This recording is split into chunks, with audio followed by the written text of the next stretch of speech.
केंद्रीय वित्त, कॉर्पोरेट कार्य और सूचना एवं प्रसारण मंत्री श्री अरुण जेटली जी से अब मैं अनुरोध करूंगी कि आपको संबोधित करें।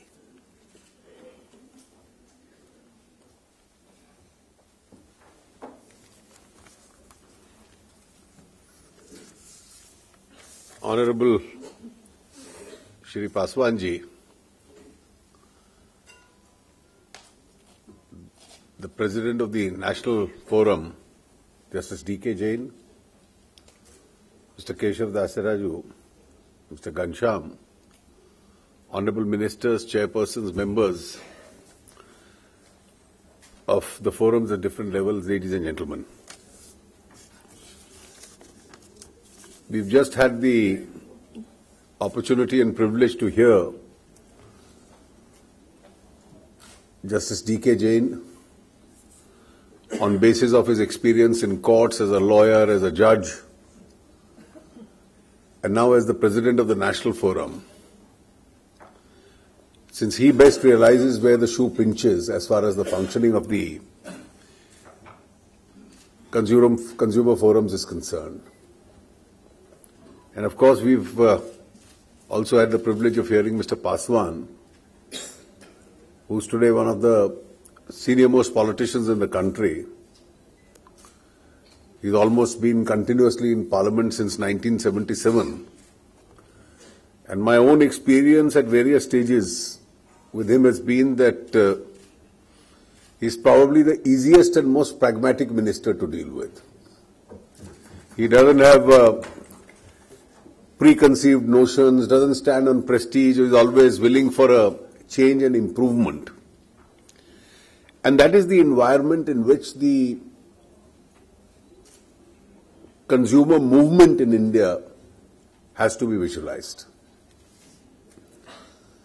The present act was framed in 1986. And when it was framed in 1986, our economy was entirely different. I remember when I started learning my first lessons in politics and economy, a favorite subject of all our speeches used to be that consumerism has to be discouraged. Because India was a land of scarcity. And in a land of scarcity, you must spend less and consume less. And this act in 1986 was framed when we were still a land of scarcity. And if you remember, almost everything was rationed. It's only in the last 20-25 years that we've seen that scarcity cracking up right in front of us. When we all first entered Parliament, the most valuable right we used to have was to allocate telephone connections to people. We had a right to allocate gas connections till people stopped coming to us. Not many people remember that in the 60s and 70s, every MP also had a right to allot 2 HMT watches every year. Now, that is the state of the economy as it existed because the country had to save, it had to consume less. If you remember in the mid-1960s, the then Prime Minister Shastri ji had given a call, skip 1 meal a day, 1 meal a week, because that's how you'll be able to save food grain. And suddenly, we've now found that the grammar, the idiom of politics and economy is entirely different. As we moved into an age of surplus, the indices are different.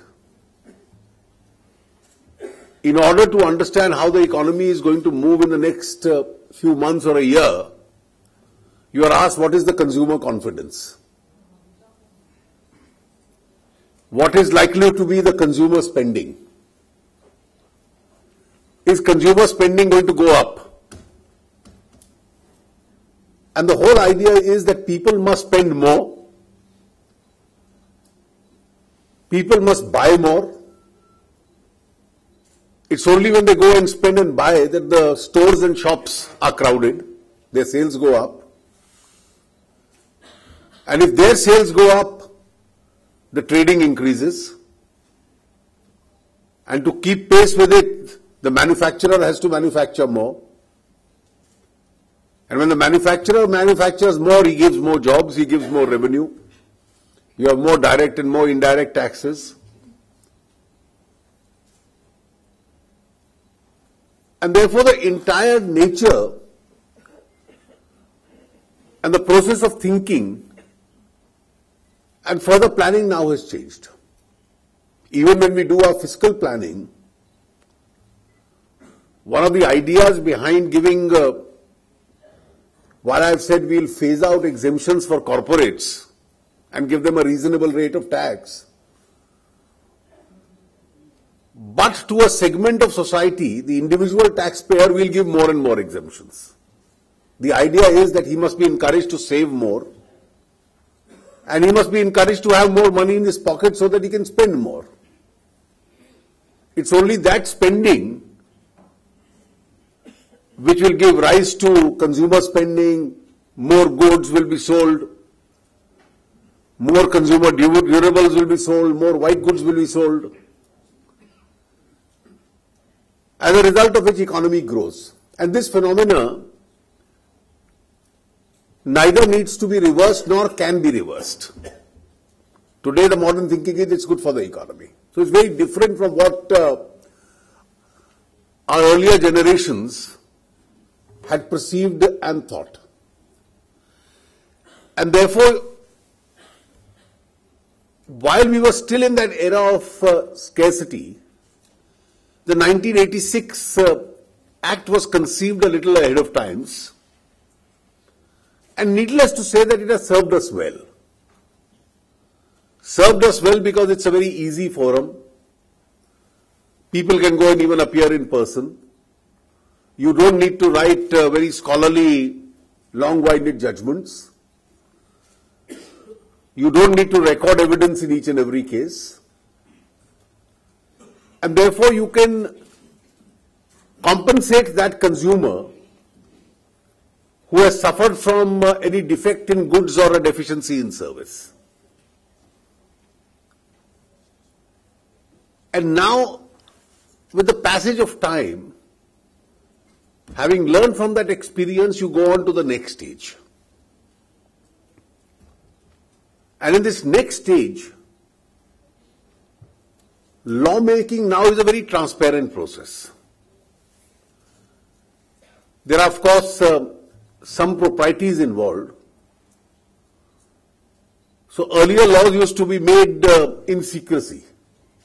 And people came to know of those laws only when they were finally declared. Today it's a participatory process. In the first stage, the concerned department frames the draft. They put it on the net. They consult all stakeholders. They consult all ministries. Then in this case they share their wisdom with the other colleagues. And as the Honourable Minister has said, there were several meetings of a small group of ministerial colleagues. All suggestions made by important suggestions by stakeholders are considered. Many of them have been accommodated. But of course, when the final draft is placed before Parliament, before the Cabinet, that draft between the Ministry and the Cabinet can't be shared with all. And that's probably why the forum has not seen the final draft. That's a matter of propriety. After the Cabinet, when it comes up before Parliament, there will be a second round of consultation.